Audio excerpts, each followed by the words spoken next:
ونصلي ونسلم على رسوله الكريم أما بعد فأعوذ بالله من الشيطان الرجيم بسم الله الرحمن الرحيم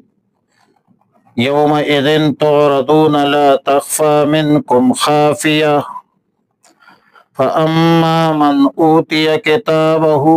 بيمينه فيقول هاؤم اقرءوا كتابيه۔ پارہ 29 سورہ الحاقہ رکو 1 آیت نمبر 18 تا 24۔ یوم اذن تعرضون،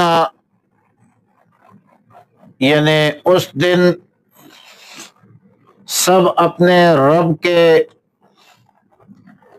سامنے پیش ہوں گے۔ کوئی بھی شخص، کوئی بھی چھپنے والا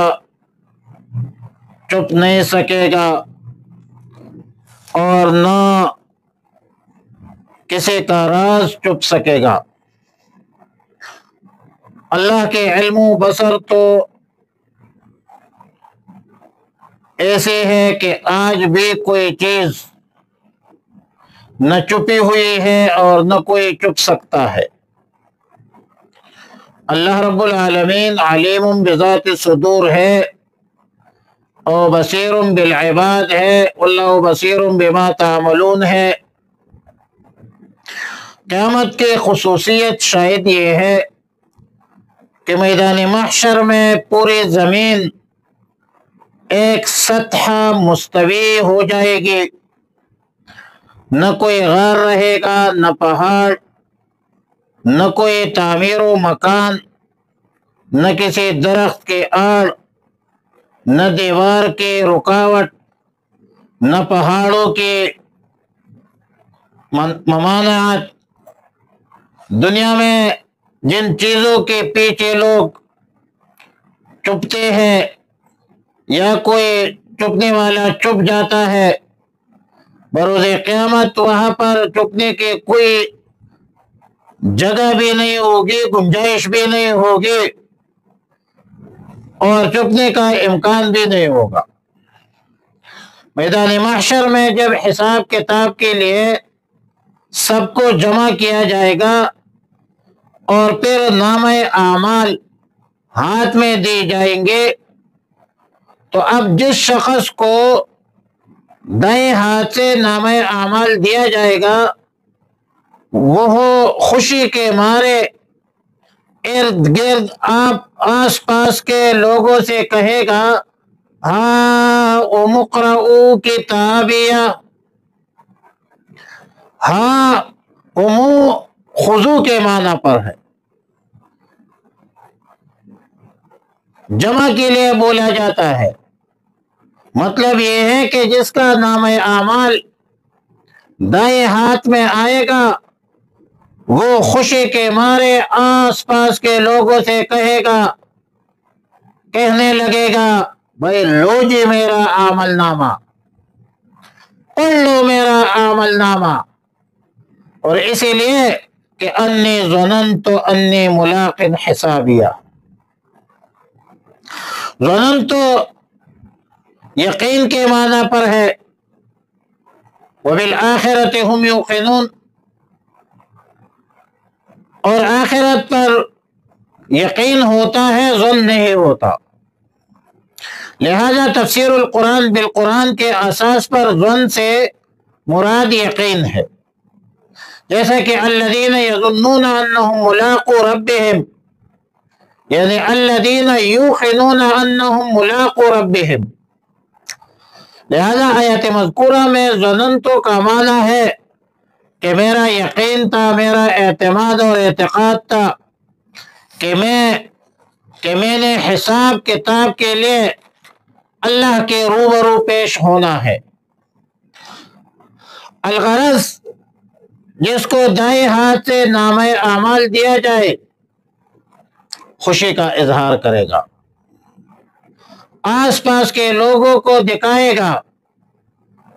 دائیں ہاتھ سے نامہ اعمال ملنے کی وجہ یہ بتلایا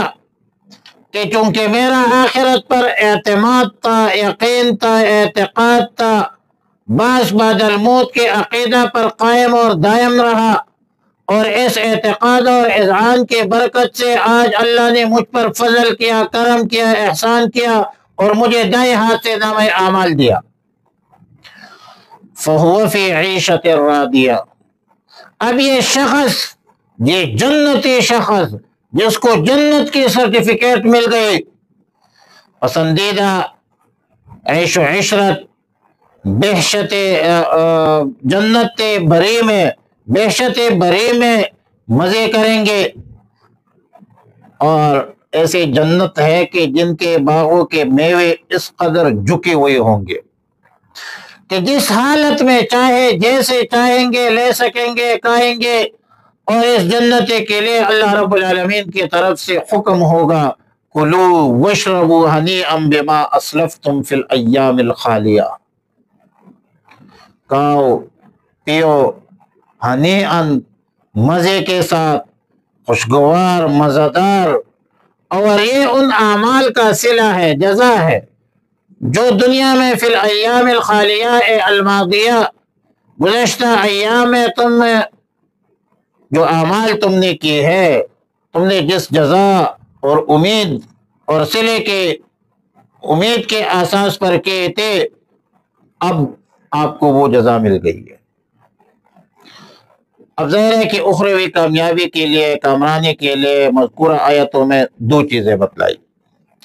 ایک عقیدہ کی درستگی اور پختگی، توحید ہے، رسالت ہے، بعث بعد الموت، ایمانیات ہے، آمنت باللہ و ملائکتہ و کتبہ و رسلہ والیوم الآخر والقدر خیرہ و شرہ من اللہ تعالی والبعث بعد الموت، اور دوسری چیز اعمال صالحہ ہے، اللہ کے احکامات اور رسول اللہ مبارک صلی اللہ علیہ وسلم کی تعلیمات کے مطابق زندگی بسر کرنا، اسوہ حسنہ کے موافق زندگی گزارنا، تو یہ کامیابی کی ضمانت ہے، کامرانی کی ضمانت ہے، اور دنیا اور آخرت کی کامیابی کی ضمانت ہے۔ فرمایا یومئذ تعرضون، اس دن تم کو اللہ کے روبرو پیش کیا جائے گا، لا تخفا، چھپا نہیں رہے گا، منکم، تمہارا، خافیتن، کوئی راز، فاما من اوتی کتابہ، تو جس کو دیا جائے اس کا اعمال نامہ بیمینہ، اس کے دائیں ہاتھ میں، فیقول، تو وہ کہے گا، ہاؤم اقرؤوا کتابیہ، لو پڑھو میرا اعمال نامہ، بے شک اقرؤوا کتابیہ، پڑھ لو میرا اعمال نامہ۔ بڑی بات ہے، خوشی کی بات ہے۔ انی ظننت انی ملاق حسابیہ، بلا شبہ، ظننت، مجھے یقین تھا، انی ملاق، کہ میں ملنے والا ہوں، حسابیہ، اپنے حساب سے، فہو فی عیشۃ راضیہ، پس وہ ہوگا عیش میں، پسندیدہ عیش و عشرت میں، خوشی کی زندگی بسر کریں گے، فی جنت عالیۃ، اونچے باغ میں، قطوفہا دانیہ، جن کے میوے جھکے ہوں گے، کلو کا واشربو، پیو، ہنیئا، مزے سے، بما اسلفتم، اس کے بدلے جو تم نے عمل کیے ہے، فی الایام الخالیہ، وہ گزرے ہوئے ایام میں، فی الایام الماضیہ۔ اللہم ربنا اتمم لنا نورنا انک علی کل شیء قدیر، اللہم احفظنا من الشرور والفتن ما ظہر منها وما بطن، اللہم احسن عاقبتنا فی الامور کلها واجرنا من خزي الدنیا وعذاب الآخرہ، صلی اللہ علی النبی الامی الکریم وعلی آلہ وصحبہ اجمعین برحمتک یا ارحم الراحمین۔